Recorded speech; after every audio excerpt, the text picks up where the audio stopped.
comment, the striker was on target from the penalty spot for England but once again put in a poor performance, even against extremely limited opposition.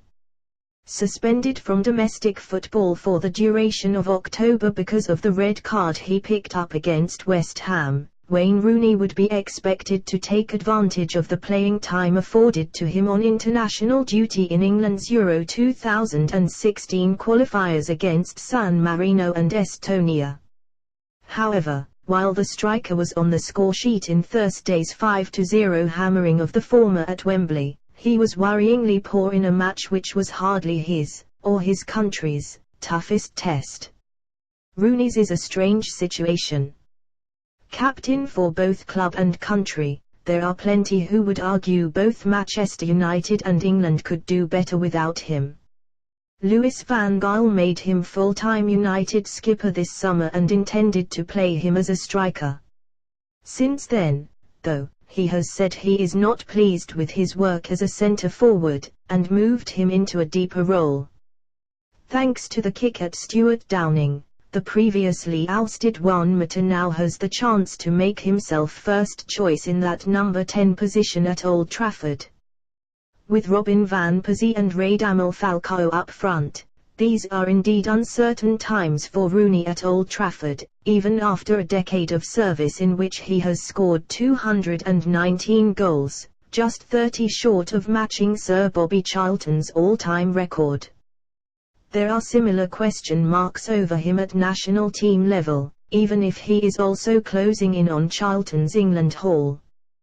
The first half penalty against San Marino put him within 7 strikes of the 1966 World Cup winner but, like his teammates, he hardly shone during the first half against one of the world's worst international sides.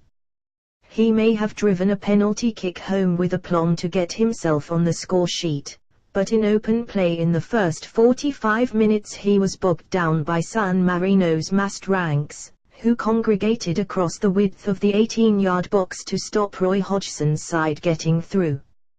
For the first half it worked for them.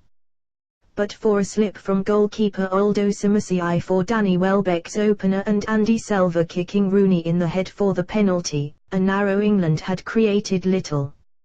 Unlike his teammates, though, Rooney didn't get much better after the break. He popped up all over the attacking third trying to carve out opportunities, but in the main struggled to break through without options out wide. An indirect free kick straight at the keeper, a failed through ball and an aimless and fruitless dribble summed up his contribution from open play. Rooney often leads by example, but he was off his game. As the goals flew in for his teammates after half-time, he could not find a way past Samasiai for a second time.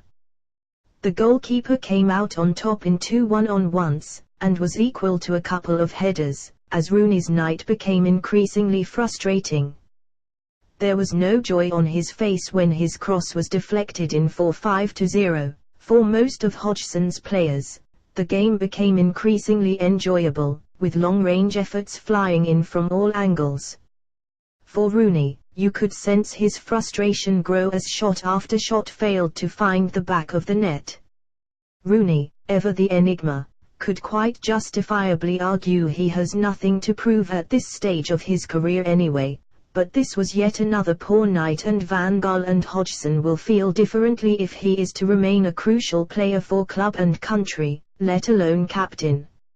Van Gaal will soon face a choice between Van Persie, his captain for the Netherlands, Rooney, his club captain, Falcao, one of the star summer arrivals, and Mata, the second most costly player in United history. His best chance seems to be of usurping Van Persie, who has played worse than Rooney this season, but the Dutchman has another 2 games to hit his straps and prove himself. Many, though, fear Rooney will get back in because he is captain. Rooney, thanks to his 2 very public flirtations with leaving United, is a player who increasingly divides opinion at Old Trafford. The decision to drop Mata to accommodate him as a number 10 against Leicester City, a week after Mata had played well, put some noses out of joint and made many wonder if the England striker was undroppable because of his captain's status. But at the moment he is hardly setting the world alight, and it remains to be seen exactly what his role will be when he is available for selection again. After Sunday's game against Estonia he won't be back in match action for 3 weeks. Having famously struggled throughout his career to maintain peak fitness when out of the lineup, a return to Van Gaal's 11 for the Manchester derby is no certainty. If he is thrown straight back in, the spotlight will be on him once again. Having signed that €363,000 per week contract in February, and with United now boasting some of the top attacking talents in the world, he really is in the position where he has to prove his worth all over again.